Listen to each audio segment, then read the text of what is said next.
तो hello students, आज हमने मोल फ्रैक्शन की सेकंड वीडियो में जो पैरामीटर पढ़ना है या जो टर्म पढ़नी है वो है मोल फ्रैक्शन। मोल फ्रैक्शन हम पढ़ेंगे।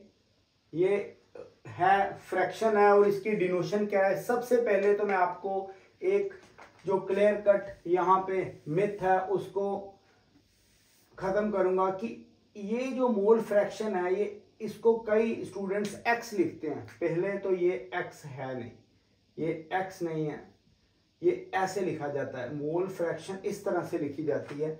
ये जो साइड है थोड़ी लेंथ में होगी और इसको हम बोलेंगे चाय।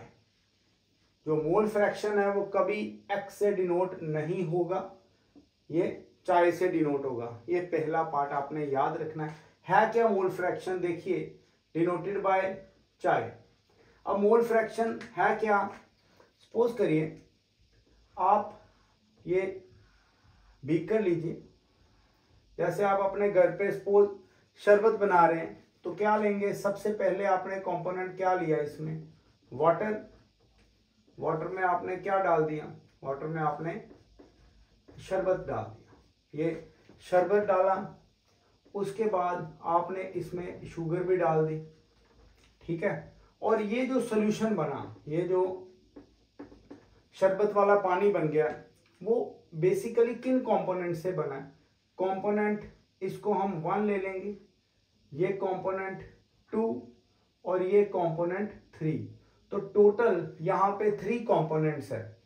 अब ये सारा जो सोल्यूशन है इसमें अगर आपको ये बोला जाए कि वाटर का क्या पार्टिसिपेशन है या बोला जाए शरबत की क्या पार्टिसिपेशन है या शुगर की क्या पार्टिसिपेशन है टोटल सोल्यूशन में, उसको क्या बोलेंगे, मोल फ्रैक्शन। तो मोल फ्रैक्शन होगी क्या,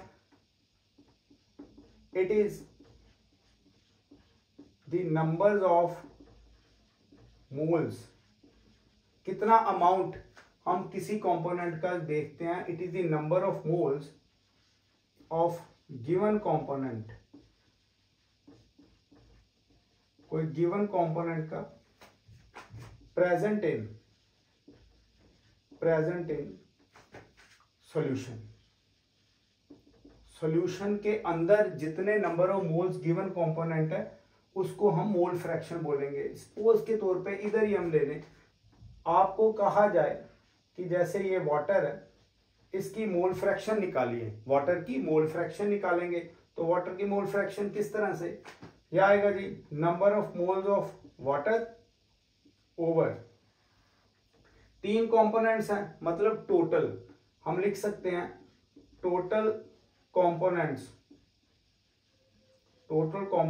इन किसके अंदर, सॉल्यूशन के अंदर। Total components in solution. हम ये भी कह सकते हैं total moles of all components. जितने भी कंपोनेंट्स पार्टिसिपेट कर रहे हैं उनके नंबर ऑफ मोल्स। जैसे यहाँ पे वाटर है, इसको थोड़ा सा और अगर हम इलेबोरेट करें तो ये आ जाएगा वाटर और क्या आएगा, number of moles of water plus numbers of moles of ये जो शरबत है, इसको हम अगर ऊपर ऐसे लिखा है तो इसको हम शरबत लिखे, प्लस नंबर ऑफ मोल्स किसके, शुगर के। ये हमेशा मोल फ्रैक्शन होगी जिस कंपोनेंट को हमने यहाँ पे मोल फ्रैक्शन उसकी कैलकुलेट करनी है। अगर हम बात करें इधर ये शुगर की बात कर लें, शुगर का क्या मोल फ्रैक्शन है, इसमें क्या आएगा, number of moles of sugar. Sugar के number of moles divided by number of moles sugar, total तो यही है ना भाई, और वाटर और ये जो शरबत है। तो इस तरह से आपने जो मोल फ्रैक्शन किसी भी कंपोनेंट की निकालनी है वो बड़ी इजीली आपके पास आ जाएगी।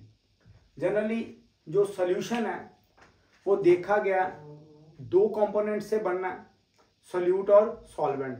तो अगर हम उस तरह से देखें, पहले आप इसको नोट डाउन कर लीजिए कि मोल फ्रैक्शन ऑफ वाटर है क्या। जिसका हमने मोल फ्रैक्शन निकालना है उसके नंबर ऑफ मोल्स हमने न्यूमरेटर पे रखने हैं, बाकी हमने डिनोमिनेटर पे टोटल के। तो अभी हम कुछ एग्जांपल्स भी लेंगे, जैसे 2 कंपोनेंट्स हम देखते हैं तो किस तरह से ये काम करेगा। आप नोट डाउन करते रहिए, बड़ी सिंपल से हम चल रहे हैं, ठीक है। बिल्कुल बेस से लेके हम कॉम्प्लेक्स फॉर्म में जाएंगे, और अगर कोई आपको किसी तरह की भी क्वेश्चंस में हो या किसी कॉन्सेप्ट में डिफिकल्टी है तो आप कमेंट जरूर करिए, और बिजनेस ईमेल दी हुई है हमारी, तो आप उस पर भी ईमेल कर सकते हैं, आपको इमीडिएटली जो है रिस्पॉन्स मिलेगा। अच्छा जी, अब हम यहाँ पे मोल फ्रैक्शन को और थोड़ा इलेबोरेट करेंगे। देखिए वाटर डाल दिया जी, ओके, इसको हम ले लेंगे सॉल्वेंट।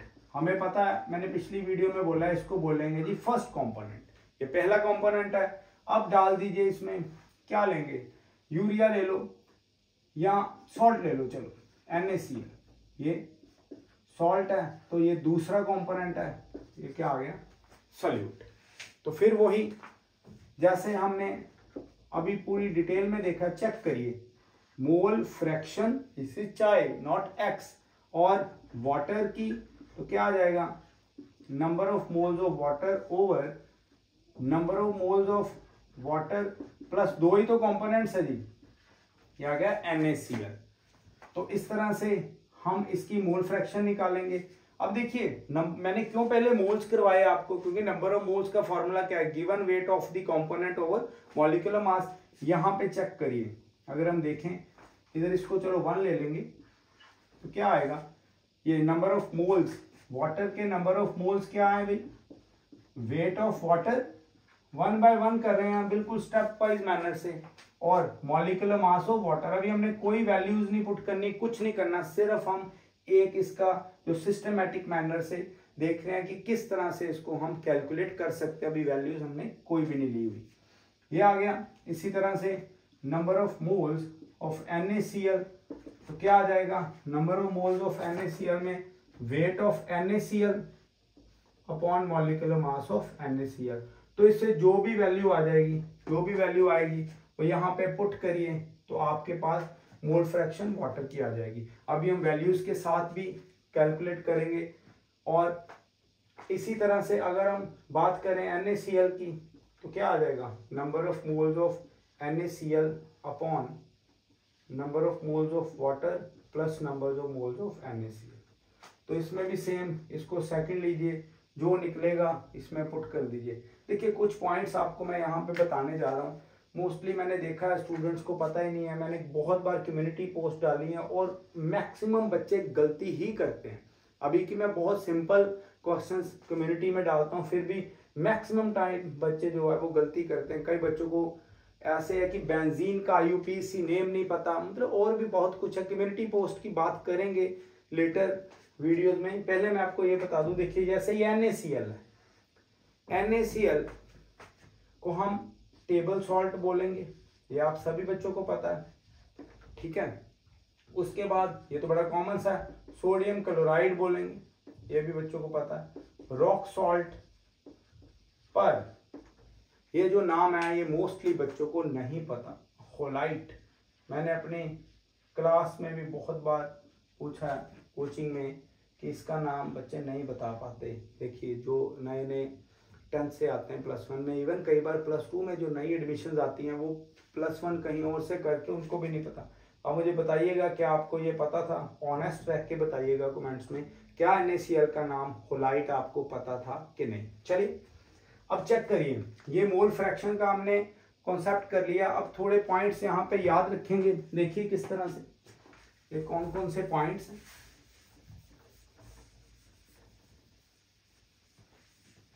इनमें मोल फ्रैक्शन के जो पॉइंट्स वो किस तरह से हमने करने हैं। देखो बेटा, पहला पॉइंट है, फर्स्ट पॉइंट मोल फ्रैक्शन में आपने क्या देखना है, ये नो यूनिट, मतलब ये यूनिटलेस है, नो यूनिट, इसके कोई यूनिट नहीं क्योंकि ये फ्रैक्शन है।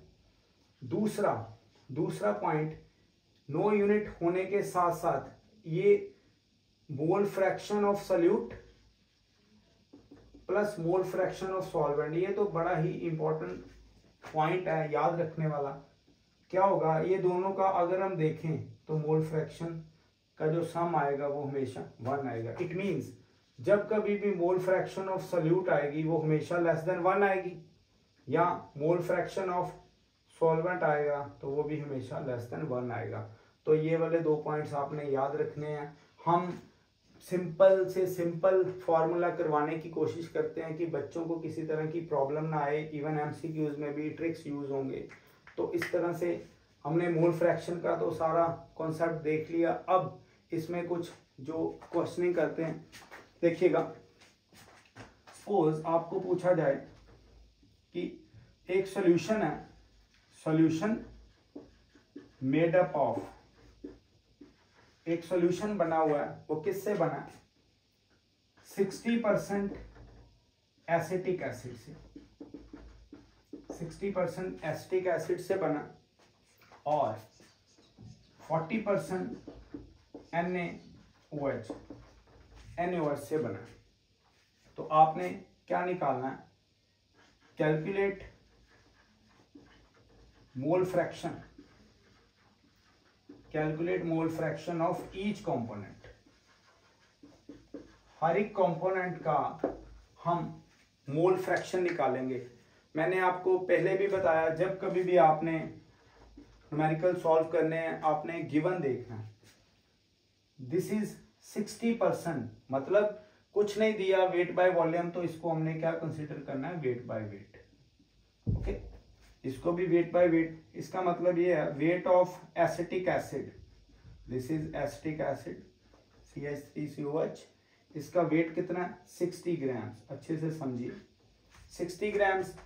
और इसका मॉलिक्यूलर मास, एसिटिक एसिड का मॉलिक्यूलर मास, बड़ा सिंपल लेके हम चल रहे हैं, बस यही चलना है। बिल्कुल ग्लास जो रूट लेवल है वहां से चल रहे हैं, बिल्कुल एकदम से ग्रास रूट लेवल से। Weight of NaOH 40 grams, molecular mass of NaOH ये भी 40 ग्राम पर मोल। हमने डिविजिबल वैल्यूज ली हैं ताकि आपको पता लग जाए।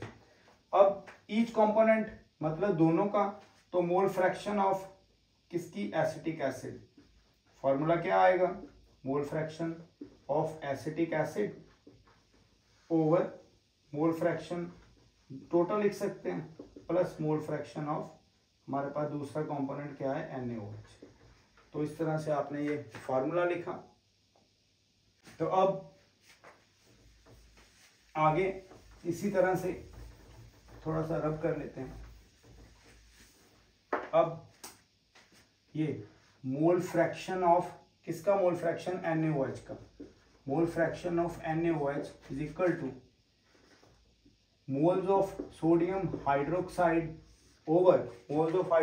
Over number of moles of acetic acid plus number of moles of sodium hydroxide. तो इस तरह से ये 2 फार्मूलाज हमने लगा लिए हैं। आप नंबर ऑफ मोल्स निकालिए। नंबर ऑफ मोल्स किस तरह से निकालेंगे वो हम यहाँ पे देख के तो पुट कर देंगे वैल्यूज। नंबर ऑफ मोल्स कैसे? Number of moles of acetic acid, ये क्या होगा? Weight of acetic acid, molecular mass of acetic acid. अभी हमें पता है कितना दिया हुआ है? 60 ओवर यहाँ पे 60, तो नंबर ऑफ मोल्स कितने आ गए? 1। मैंने डिविजिबल वैल्यूज दी हैं। ये sodium hydroxide, weight of sodium hydroxide over molecular mass of sodium hydroxide, तो ये कितना आएगा? 40/40 इज इक्वल टू 1। तो इस तरह से आप इनकी वैल्यूज पुट कर लीजिए, आपके पास आंसर आ जाएगा। एसिटिक एसिड का mole fraction, acetic acid over total, ये acetic acid plus number of moles of NaOH। तो आप देख लीजिए 1/1 + 1 तो कितना आ गया? 0.5। ये 0.5 आ गया। इसी तरह से इसका देख लें, नंबर ऑफ मोल्स NaOH के कितने आ गए? 1 + 1, तो ये भी कितना आ गया? 0.5। तो मैंने आपको बताया मोल fraction of acetic acid plus mole fraction of NaOH, तो ये कितना आएगा भाई? 0.5 + 0.5 इज इक्वल टू 1। तो इस तरह से हमने मोल फ्रैक्शन का ये सिंपलेस्ट वे सीख लिया। तो इस तरह से आप कोई भी न्यूमेरिकल है वो बड़ी इजीली कर सकते हो। तो चलिए अब हम कॉन्सेप्ट देखने के बाद क्वेश्चन करेंगे, और इस क्वेश्चन का आंसर आपने मुझे कमेंट्स में करना है। देखिए 20% अगर आपके पास वाटर दिया हो और 20% ही आपके पास ग्लूकोज दिया हो, 20% वाटर 20% ग्लूकोज और 60% आपके पास यूरिया गिवन है, तो आपने मोल फ्रैक्शन निकालनी है। मोल fraction of each component, mole fraction of each component क्या होगी ये आपने बताना है। हम इनकी डिनोशन लिख सकते हैं, डिनोशन जैसे वाटर की, ये ग्लूकोज की, और मोल fraction of urea, mole fraction of urea, ये आपने निकालना है। मैं आपको कुछ पॉइंट्स बताने लगा हूं, ये इसके अलग, ये तो कवर अप हो गया। अब ये मुझे आप आंसर करेंगे कमेंट्स में। जैसे मैंने आपको बताया NaCl, NaCl को होलाइट बोलेंगे, NaCl को होलाइट। इसी तरह से जो ग्लूकोज है,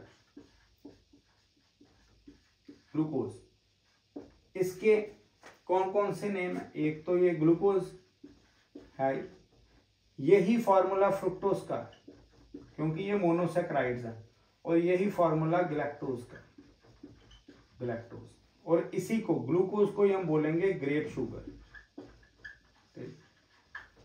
ग्रेप शुगर ये इंस्टेंट सोर्स ऑफ एनर्जी है, इंस्टेंट सोर्स ऑफ एनर्जी। और एक और आपको मैं आज होमवर्क देने लगा हूं, ये आपने प्रैक्टिस जो करने के साथ मुझे ये भी बताना है कि इसका एक और नेम है, ग्लूकोज का एक और नेम है, वो आपने मुझे कमेंट में लिखना है। Thank you, bye.